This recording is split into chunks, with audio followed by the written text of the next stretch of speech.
Hola, hola con todas y todos. Mi nombre es Ernesto Camacho, como dijo el Seba, yo soy estudiante de doctorado de astrofísica y el día de hoy les voy a compartir un poco del trabajo que he venido haciendo en este par de semestres. El título de mi presentación y de lo que se trata mi trabajo es buscando agujeros negros de masa intermedia a través de las propiedades de la variabilidad en el óptico, ¿ya? Entonces vamos a comenzar con la definición de qué es un agujero negro. Un agujero negro se produce cuando concentramos suficiente masa en un volumen lo suficientemente pequeño como para que la velocidad de escape de este objeto sea superior a la velocidad de la luz.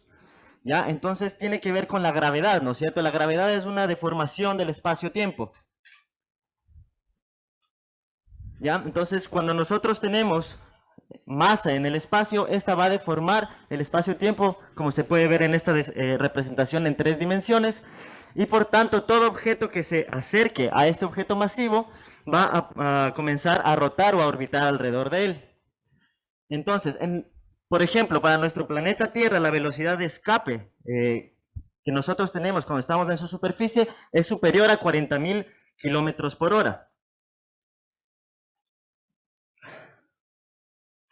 Sin embargo, cuando concentramos suficiente masa en un volumen muy pequeño, el espacio-tiempo se puede romper y ahí es cuando tenemos un agujero negro. Es decir, cuando nosotros estamos con un objeto en el cual en su superficie la velocidad de escape es superior a la velocidad de la luz, que es 300.000 kilómetros por segundo. Nosotros tenemos un radio definido para un agujero negro conocido como el radio de Schwarzschild, ¿ya? Entonces, cualquier objeto o cualquier cosa que caiga dentro de este agujero de Schwarzschild no va a poder salir, ni siquiera la luz, que es el objeto, es la cosa con mayor velocidad en el universo. Ahora, si es que nada puede salir de un agujero negro, ¿cómo les podemos observar? ¿Cómo les podemos encontrar? Hay distintas maneras, hay distintas formas. Una de ellas, por ejemplo, es el efecto que tienen los agujeros negros sobre lo que hay alrededor, sobre las estrellas que están orbitando a su alrededor, o sobre el efecto que produce sobre el gas que se encuentra en el medio ambiente. Entonces, si es que nosotros tenemos gas o polvo, como se muestra en esta imagen, este va a comenzar a rotar alrededor del agujero negro y se va a establecer lo que conocemos como un disco de acreción. Es un disco multicolor, podemos pensar un disco como si fuera un arco iris, como se puede ver acá, con colores con mayor energía hacia el interior y con menor energía hacia el exterior, es decir, colores más azules o tendiendo a los rayos X hacia los radios más cercanos, los radios más pequeños, y extendiéndose hacia colores rojos o infrarrojo cercano o lejano para radios más extensos. Cuando nosotros observamos un disco de acreción, vamos a poder observar un espectro como el que se muestra en esta figura. Es un espectro que está dado por una emisión termal. Hay otras emisiones que también contribuyen con lo que nosotros observamos de la luz de los discos de acreción, como son procesos de sincrotrón, de Bremsstrahlung, efectos termales, como les dije, o Compton inverso. Yep. Entonces esta es una representación de una geometría de disco delgado y plano. A medida que nosotros nos acercamos hacia el centro del agujero negro, también vamos a tener emisión de rayos X que se producen por los efectos del campo magnético. Entonces nosotros podemos ver aquí, esta es una imagen de los campos de reconexión magnéticos de nuestro Sol, y lo mismo ocurre en los agujeros negros. Nosotros sabemos que estas reconexiones de campo magnético pueden acelerar los electrones a velocidades muy altas y por tanto se asocia a temperaturas asimismo muy altas y van a producir emisión por efecto Compton inverso. Parte de esta emisión también que se produce en esta parte que se conoce como corona puede ser emitida hacia el disco nuevamente y reprocesada, puede ser reflejada, y por eso el espectro no es trivial cuando se observan los discos de acreción de agujeros negros. Puede llegar a tener temperaturas tan altas como 10 a las 9 Kelvin para agujeros negros supermasivos. ¿Ya? Una característica muy importante de los discos de acreción en los agujeros negros es que presentan variabilidad. ¿Ya? Entonces, si es que nosotros tenemos Es tan fácil como tener la linterna y que nosotros comencemos a ver la variabilidad de la luz de forma randómica, de forma estocástica. Esa es una característica muy importante de la variabilidad que vemos en los discos de acreción. Ya. Este es un ejemplo de un agujero negro de masa intermedia, uno de los pocos conocidos que se encuentra en la galaxia NGC 4395. El agujero negro, en general los agujeros negros supermasivos y de masa intermedia se encuentran en el centro de las galaxias. Entonces el agujero negro se va a encontrar más o menos en esta posición. Y esta es una curva de luz que nosotros obtuvimos de este agujero negro. Una curva de luz es un plot en el que se muestra la magnitud o el brillo, el flujo de fotones en función del tiempo, ¿ya? Entonces, como pueden ver claramente, es estocástica, es aleatoria, no sigue ningún patrón, no es periódica, ¿no es cierto? Y claramente muestra signos de variabilidad, este objeto en particular. Ahora, este proceso estocástico puede ser muy bien modelado por diferentes formas. Una de ellas es el Dumb Random Walk, ¿ya? El Dumb Random Walk es un modelo estocástico que es muy utilizado en este caso porque a veces nosotros tenemos gaps en los datos, no tenemos datos porque tenemos telescopios en la superficie de la Tierra y no podemos observar la misma parte del cielo todo el tiempo, ¿no es cierto? Entonces está demostrado que este tipo de modelos pueden ser utilizados para analizar y obtener las características de variabilidad de los AGNs o de los núcleos de galaxias activos. ¿Ya? Ahora, ¿cuál es la motivación para nosotros estudiar agujeros negros de masa intermedia? Nosotros sabemos que existen agujeros negros de masa estelar, es decir, agujeros negros con masa alrededor de la masa de nuestro Sol, cercana a la masa de nuestro Sol, que son generados tras la muerte de estrellas supermasivas. ¿Ya? Entonces tenemos a través de la detección por ondas gravitacionales, por ejemplo, sabemos que existen agujeros negros de este tipo de masa. Asimismo, nosotros sabemos que hay agujeros negros supermasivos, como los que se encuentran en el centro de las galaxias, como en el centro de nuestra galaxia o el centro de Andrómeda, por ejemplo. Y son agujeros negros con masas de millones, decenas, hasta centenas de millones de veces la masa de nuestro Sol. Entonces, es natural pensar, si es que nosotros sabemos que hay agujeros negros de masa estelar y agujeros negros de masa intermedia, ¿existen los agujeros negros de masa intermedia? Y si es que es así, ¿por qué no los hemos detectado hasta ahora? ¿Ya? Otra motivación es que nosotros podemos observar agujeros negros supermasivos muy al principio del universo, cuando el universo era muy joven, cuando el universo apenas tenía 0.5 gigaaños de edad, ¿ya? El universo actualmente tiene 13.7 gigaaños en total, aproximadamente. Entonces, ¿cómo estos objetos tan grandes se crearon tan pronto? Entonces, hay varias teorías, hay varios canales de formación.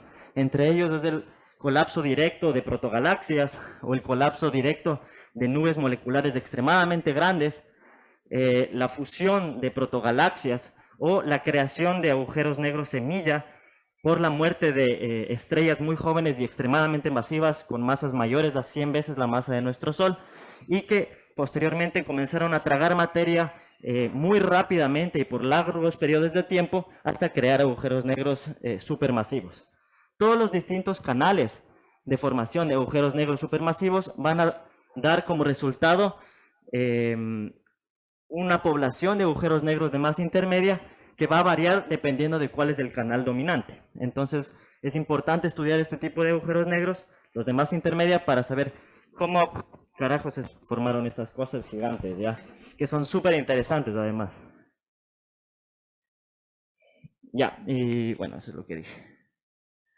Otra parte de la motivación de estudiar agujeros negros de masa intermedia es que nosotros conocemos que hay relación entre las propiedades de las galaxias anfitrionas de estos agujeros con la masa de dichos agujeros. Y es increíble pensar que unos objetos relativamente pequeños en comparación a las escalas que tenemos de las galaxias pueden influir tanto en las relaciones entre estas. Entonces tenemos dos relaciones aquí que les muestro como ejemplo, hay más.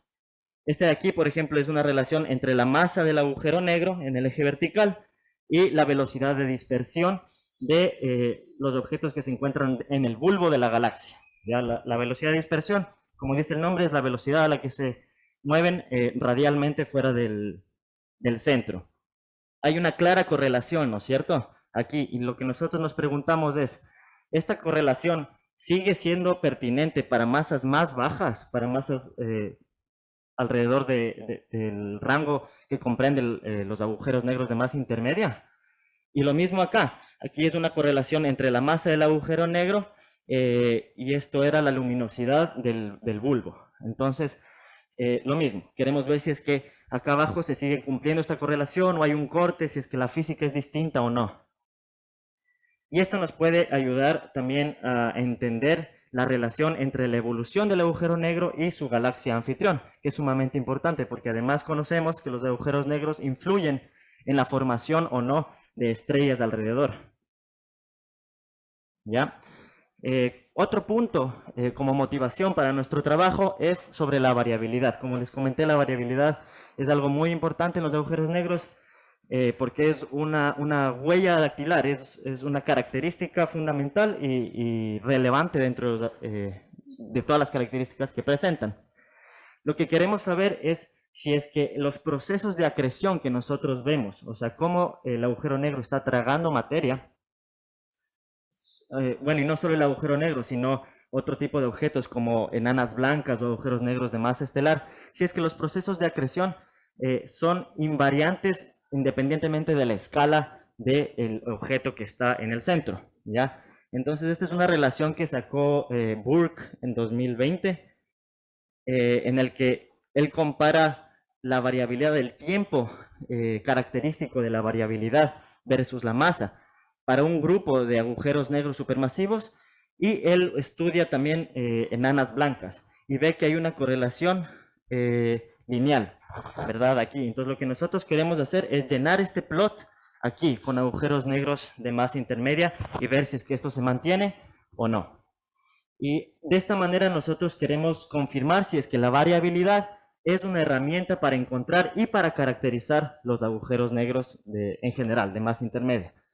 Además, al estudiar la variabilidad, nosotros estamos estudiando en el dominio del tiempo, ¿no es cierto? Porque queremos ver cuánto varía en el tiempo.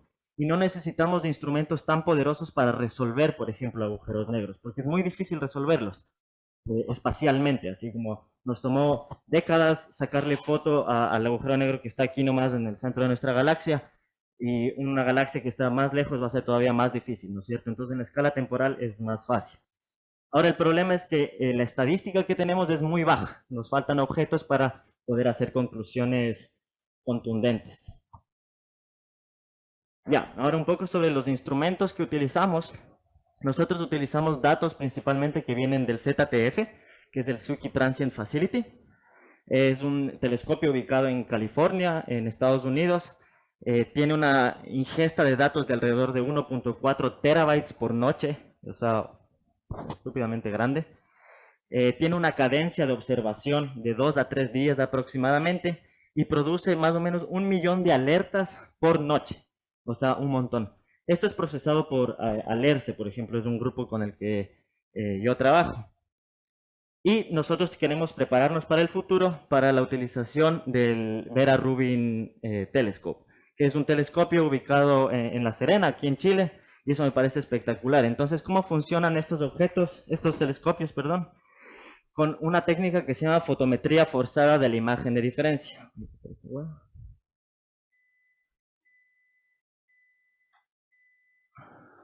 Ya. Entonces la idea de la fotometría forzada de la imagen de diferencia es que nosotros tomamos una foto de referencia de algo, de una galaxia, por ejemplo, en un tiempo, y un tiempo después, puede ser, por ejemplo, un año después, tomamos una foto de la misma región del espacio y la subtraemos, restamos las dos imágenes. Y en el resultado nosotros vamos a obtener todos los objetos que variaron en su intensidad de luz. Y por tanto, nosotros de esta manera podemos estudiar los objetos variables, la variabilidad de las cosas, ¿no es cierto? Que es lo que nos interesa. Entonces, en este ejemplo particular, aquí apareció este puntito que pueden ver aquí, que es una supernova, que a simple vista no se puede observar porque tiene mucha contaminación de la luz de la galaxia. Pero hacer la imagen de diferencia de las dos podemos ver su existencia, ¿ya? Entonces esta técnica es sumamente importante y las dos funcionan así, o sea, los dos telescopios. Esto quiere decir que los dos telescopios toman muchas fotos seguidas del cielo toda la noche y al compararlas nosotros vamos a poder tener una curva de luz a través de la fotometría forzada de la imagen de diferencia. Ya, ahora un poco sobre nuestra muestra. Nosotros tenemos aproximadamente 2000 candidatos a agujeros negros de masa intermedia que fueron obtenidos de estos tres trabajos. En el 2007 Green and Ho sacaron alrededor de 200 objetos. En el 2012 Dong y su equipo sacaron alrededor de 150 objetos nuevos, candidatos. Y Chilingarian en el 2018, que es nuestro colaborador, obtuvo alrededor de otros 300 y desde el 2018 hasta acá ha obtenido más, completando casi 2000. Entonces nosotros estamos trabajando con una muestra de este tamaño que está distribuida de esta manera en el cielo, ¿ya? Entonces este es un plot que se llama un hammer plot, en donde estamos dibujando la declinación y la ascensión recta. Entonces aquí pueden ver mejor, la declinación es si nosotros vemos hacia el horizonte, la declinación es cuánto nosotros subimos o bajamos en grados, y la ascensión recta es cuánto barremos en el horizonte, entonces en grados, ¿no es cierto? Aquí tenemos un hammer plot del cielo en general y podemos ver que aquí está nuestra galaxia y por eso aquí nosotros no tenemos nada de datos porque es nuestra galaxia lo que está aquí. Y estos objetos obviamente van a estar fuera de nuestra galaxia, van a estar en galaxias enanas. Otra cosa que me olvidé decirles es que los agujeros negros de masa intermedia en general se encuentran en galaxias enanas, como las galaxias que orbitan a nuestra Vía Láctea, que son las galaxias de Magallanes. Ya. Algunas propiedades de nuestros candidatos. Entonces, por ejemplo, es la distribución de la masa de nuestros agujeros negros. Como les dije, van con masas de entre 1 millón de veces la masa de nuestro Sol hasta 100 veces la masa de nuestro Sol, que es por acá, pero en realidad nosotros tenemos datos hasta cientos de miles de veces la masa de nuestro Sol. Y podemos ver claramente que la mayoría de nuestros objetos se encuentran con masas de entre 10 a la 5 y 10 a la 6 masas solares. ¿Qué quiere decir esto? Que mientras menor es la masa, más difícil va a ser detectarle, ¿ya? Porque el proceso de acreción no va a ser tan poderoso, no va a emitir tanta luz del disco de acreción como los objetos más masivos. Y esta es la distribución en redshift de nuestros objetos. El redshift es una manera que nosotros tenemos para medir las distancias en astronomía, ¿ya? Los objetos que fueron observados, los agujeros negros supermasivos en el universo temprano, se encuentran a redshift de 7 más o menos, ¿ya? Entonces nuestros objetos se encuentran a un redshift de 0.1, 0.2 máximo. Pero esto es un universo local. Igual están súper lejos, están a más de 800 millones de parsecs de distancia, pero esto sigue siendo un universo local. ¿Qué es un parsec? Si es que nosotros pudiéramos salir de nuestro planeta, ir con una nave y no sé, nos venimos de acá a esta estrella y pudiéramos observar nuestro sistema solar, vemos que el Sol está por ahí, la Tierra está por allá y le separa una unidad astronómica, ¿no es cierto? Si nosotros nos vamos lo suficientemente lejos como para que esta unidad astronómica subtienda desde nuestro punto de vista un segundo de arco, nuestra distancia hacia el Sol va a ser un parsec. Esa es la definición, ¿ya? Entonces estos objetos están a 800 millones de parsecs. Están en la... Y sigue siendo un universo local. Eso es lo bacán. Ya, ahora un poco del tratamiento de datos. ¿Qué es lo que hacemos? Estos son ejemplos de curvas de luz, es decir, flujo de fotones en el tiempo. Y nosotros podemos ver que ZTF y LSST trabajan con 3 bandas espectrales, que son la banda G, R e I. Entonces es verde, rojo y rojo lejano o infrarrojo cercano. Y nosotros podemos ver que las curvas de luz en las 3 bandas espectrales tienen puntos con errores muy grandes, ¿no es cierto? Entonces esto va a afectar mucho nuestras mediciones de variabilidad y la caracterización de estos objetos. Por tanto, nosotros queremos tratar estos errores de la mejor manera posible, es decir, limpiar la curva de luz. Esta es la curva de luz original y después de aplicar ciertas métricas desaparecen muchos de los puntos con los errores más grandes. Las métricas que utilizamos para limpiar las curvas de luz son consideraciones, por ejemplo, de la masa de aire, cuánta masa de aire hay encima del telescopio al momento de observar. Son consideraciones, por ejemplo, con respecto al punto cero de las curvas de luz, o la diferencia en errores entre las magnitudes observadas y las magnitudes de calibración. Entonces, bueno, nosotros más o menos implementamos una receta para limpiar estas curvas de luz. Otra consideración importante es que a pesar de que los agujeros negros emiten luz, bueno, su disco de acreción de forma variable, también va a tener una parte constante, tanto el disco de acreción como la galaxia anfitriona. Entonces nosotros tenemos que dar la consideración de cuánto están contribuyendo cada uno, tanto la galaxia anfitriona como el disco, a la parte constante de la emisión, no variable. Después de hacer unos estudios y unas comparaciones, determinamos de que la contribución de ambos es equitativa, más o menos 50% cada uno. Y estas dos cosas vamos a restar de nuestras curvas de luz para tener unos datos más robustos. Después, una vez que limpiamos las curvas de luz, escribimos un código en Python que utiliza algunas bibliotecas como FATS o Mexican Hot Power Spectrum para obtener las propiedades de variabilidad de los agujeros negros, ¿ya? Entonces, ¿cuáles son algunos de los resultados que obtuvimos?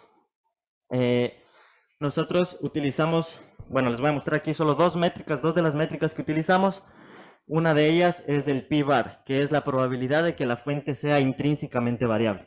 Esta probabilidad se basa en una medición del chi cuadrado, del valor chi cuadrado de la curva de luz.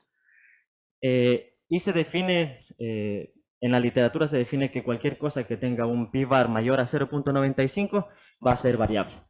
De acuerdo a este indicador, alrededor del 75% de nuestra muestra, es decir, todo lo que está aquí en celeste, va a ser variable. Y un 25% va a ser no variable. Pero no podemos fiarnos solo de un parámetro, necesitamos escoger otro, o más, o varios. Uno de ellos es el excess variance. El excess variance es una medición de la amplitud intrínseca de la variabilidad, qué tanto se separan los datos de la media de la curva de la luz. Se define a través de la desviación estándar de la curva de luz. También tienes que considerar el error fotométrico al momento de observar, y también se tiene que considerar la magnitud promedio en la curva de luz.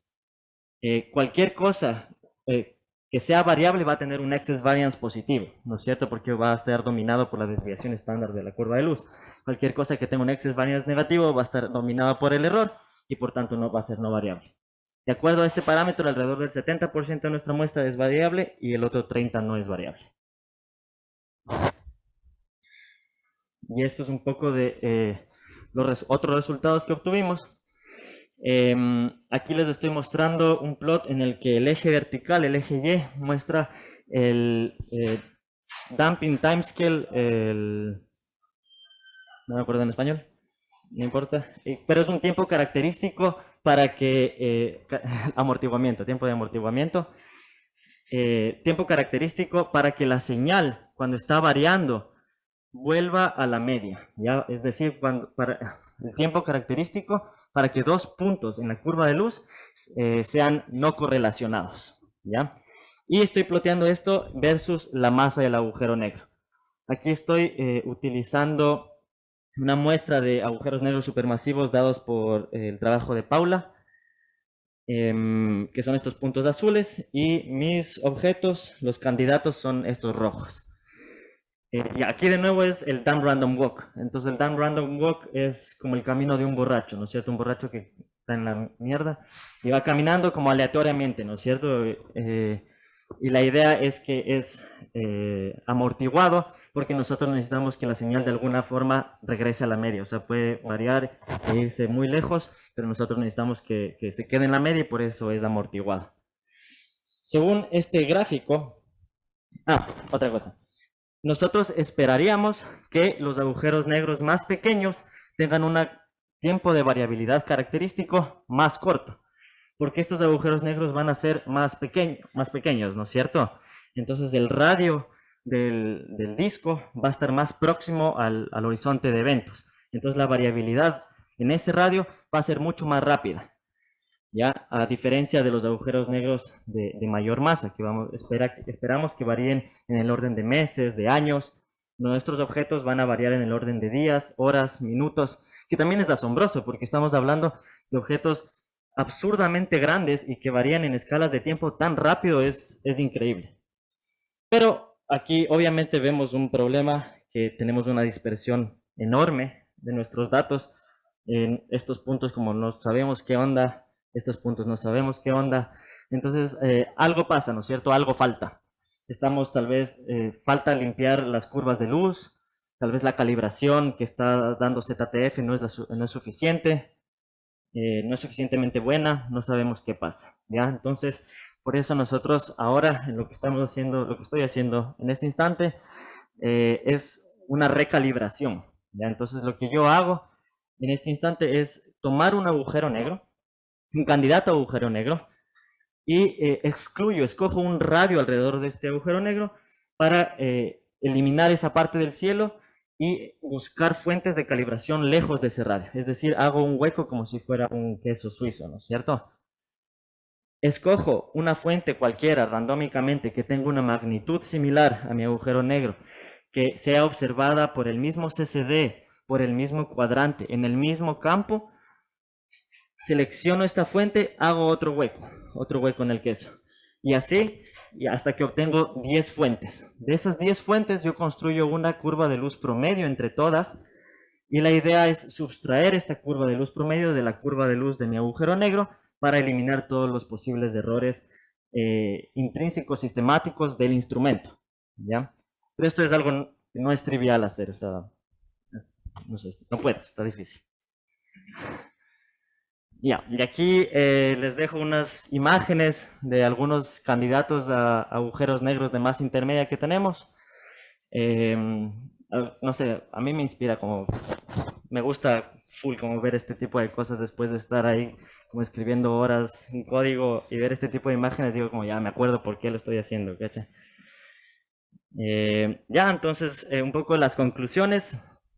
Se podría decir que los agujeros negros son objetos paradójicos porque a pesar de que ni siquiera la luz puede escapar de su horizonte de eventos, en sus alrededores se pueden producir los objetos más luminosos del universo. El estudio de agujeros negros de masa intermedia es muy importante por varias razones, por varias aristas. Puede ser por el entendimiento de la formación de agujeros supermasivos en edades tempranas en el universo, o la evolución de agujeros negros con sus galaxias anfitrionas. Es muy interesante entender el proceso de variabilidad estocástica que producen estos objetos y cómo se puede utilizar esa variabilidad para encontrar los agujeros negros y para caracterizarlos. Ahora también tenemos un set de candidatos que es suficientemente grande para dar una estadística decente, y ahora tenemos que intentar saber cuáles de estos agujeros negros son de verdad candidatos robustos o no. Todavía creemos que existen problemas en la calibración de los datos que vienen de ZTF y estamos trabajando en eso, estamos trabajando por ustedes. Y los agujeros negros son hermosos y son fascinantes. Y no lo digo yo, lo dice la ciencia. Y me gustó, caleta, una frase que encontré ayer de Chandrasekhar, que dice que los agujeros negros son en la naturaleza los objetos más perfectos, porque solo se basan en su construcción en dos parámetros que salen de nuestra concepción, que son el espacio y el tiempo. No necesitas nada más para eso. Muchas gracias.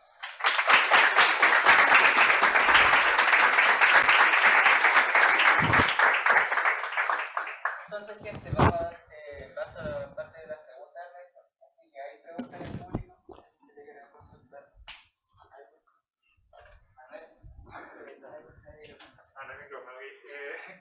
Gracias, Ernesto, me gustó toda tu presentación. Quería saber las masas de los agujeros negros de masa intermedia, qué tan confiables son, qué método está usando.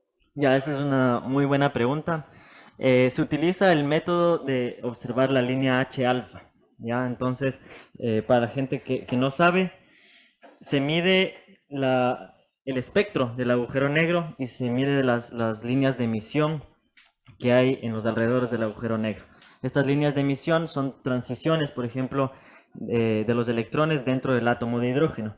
Se observan líneas, ¿no es cierto? Mientras más ancha la línea, quiere decir que el gas se está moviendo más rápido. Y mientras más rápido se está moviendo el gas, quiere decir que hay unos outflows o vientos que salen del disco de acreción.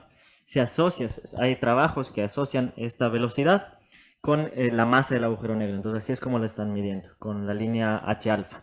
Son bastante confiables, pero siempre hay que ponerle ojo. Yo creo que esa es una de las principales, tal vez, fuertes de incertidumbre dentro de nuestro trabajo, porque estamos confiando plenamente en lo que hicieron las personas que les mostré en los trabajos para escoger esos objetos como candidatos. Entonces, una de las cosas que queremos hacer a futuro, de hecho, es hacer un mapeo de reverberación en H-alfa para confirmar las masas de estos objetos y eliminar posibles objetos que estén contaminando nuestra muestra. De esa manera, ¿alguna otra consulta, gente? Gonzalo. No, ha salido muy buena. Gracias. Tengo una pregunta respecto al dato de la variabilidad. Actualmente, después de que hace todo eso, no podrías actualmente ver alguna periodicidad dentro de esta variabilidad y encontrar una propiedad o es demasiado raro. Es demasiado random, o sea, por definición es estocástico, entonces dudo que se encuentre una periodicidad. Y eso se sabe, por ejemplo, no sé si tenemos 10 años más de datos de Em,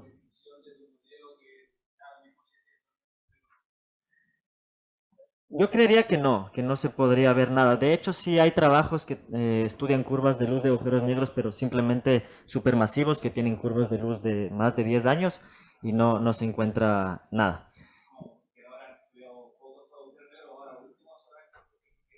Claro, nosotros tenemos un rango de datos de apenas 4 años, porque el ZTF está operando desde 2018.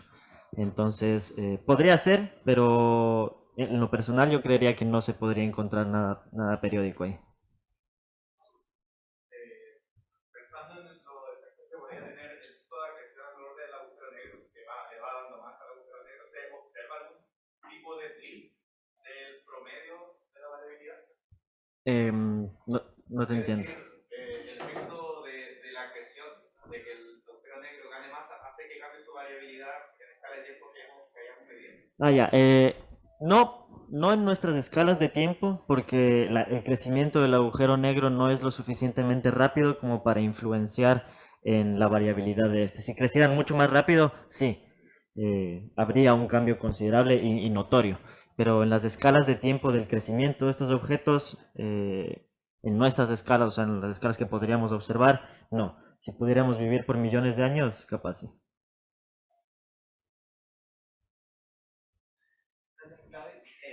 Buena pregunta. Una duda es que dice que parte de estos candidatos debiesen encontrarse en galaxias enanas. Se ha estudiado ciertos como candidatos pueden ser como lo suficientemente energéticos como para tener como un efecto de feedback en esta galaxia enana, así como un mini AGN.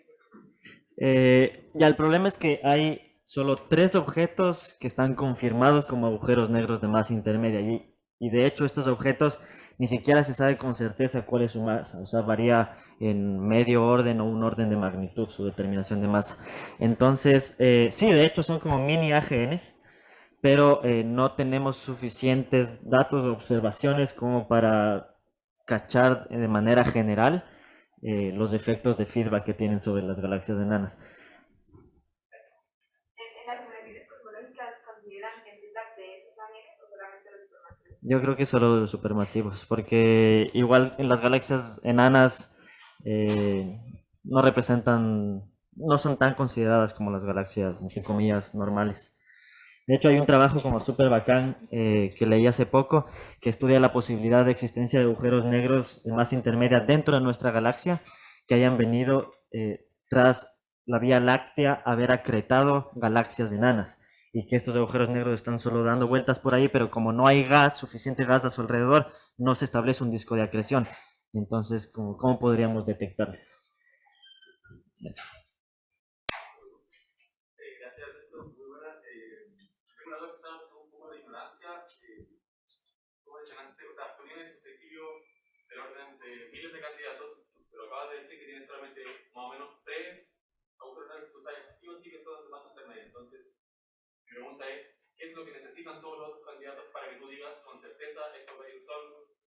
Ya, igual esa es una súper buena pregunta porque creo que no podríamos decir, creo que necesitaríamos poder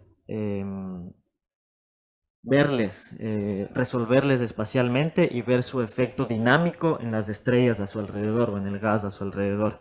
Ya, entonces, después de nuestro trabajo, a pesar de que logremos hacer todo lo que nos proponemos hacer, estos agujeros negros posiblemente van a seguir siendo candidatos. No vamos a poder confirmar robustamente. Solo vamos a tener un límite más fuerte sobre ellos y vamos a decir, ah, ya, es mucho más probable de que sean, pero no creo que logremos decir, ah, sí son.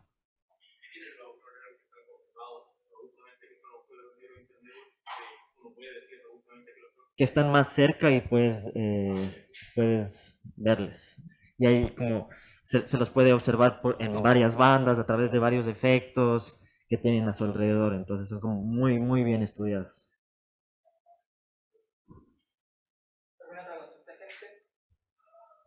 Ya, si no tienen otra consulta, yo quiero terminar con... Vamos a hacer un juego ya. Les pido que entren a kahoot.it y vamos a sortear unos stickers ya.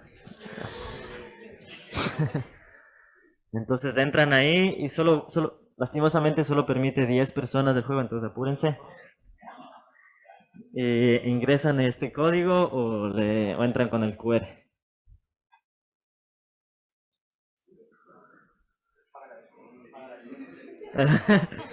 Si hacemos una vaquita ahorita, pago la versión premium y entran todos. Ah.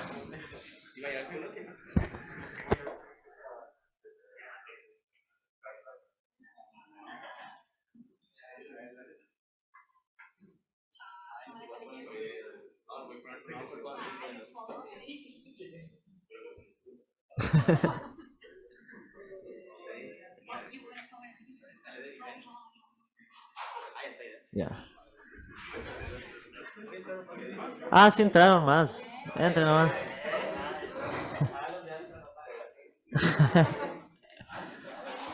A ver, espera un rato más ya.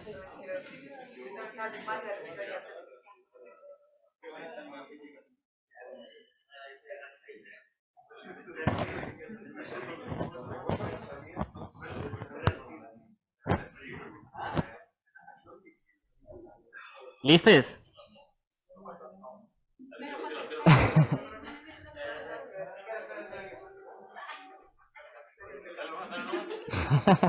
¿Ya?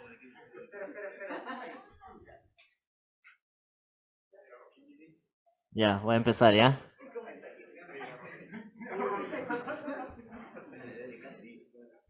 Ya, es por tiempo, pilas. Ya. ¿Qué es un agujero negro? Aquí les van a aparecer las opciones y en sus celulares aparecen los colores. Los colores de las respuestas. Rojo, objetos con un campo gravitatorio tan grande que solo la luz puede escapar. Azul, un tipo de estrella. Amarillo, yo quiero comer pizza. Verde, objetos con un campo gravitatorio tan grande que ni la luz puede escapar.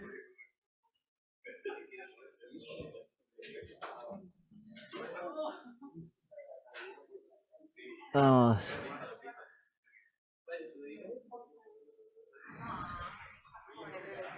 ¿Cómo se puede encontrar agujeros negros? Rojo, con telescopios que observan colores negros. Azul, por sus efectos gravitatorios en las estrellas que están cerca. Amarillo, tengo hambre. Verde, por la luz que genera el disco de acreción que se forma a su alrededor.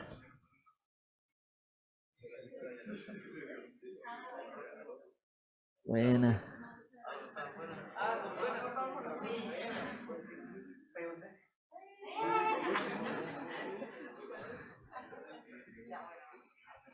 ¿En qué rango de masa se encuentran los agujeros negros de masa intermedia? Entre 10 a la 5 y 10 a la 6 solar masses. De 10 a 10 a la 4. De 10 a la 2 a 10 a la 7 o de 10 a la 2 a 10 a la 6.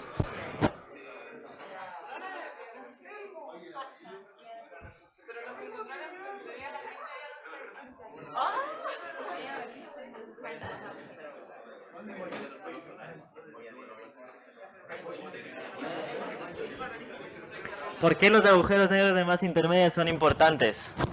Rojo, son lo máximo.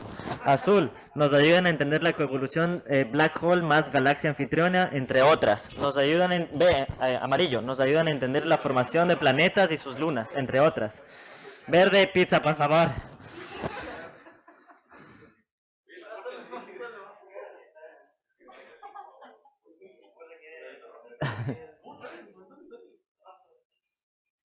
Ya. Epic Giraffe. ¿Quién es Epic Giraffe? Buena. Bright Chicken.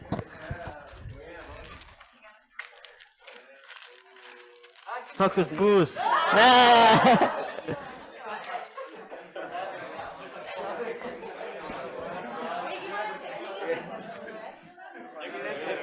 ¿Quién era el otro?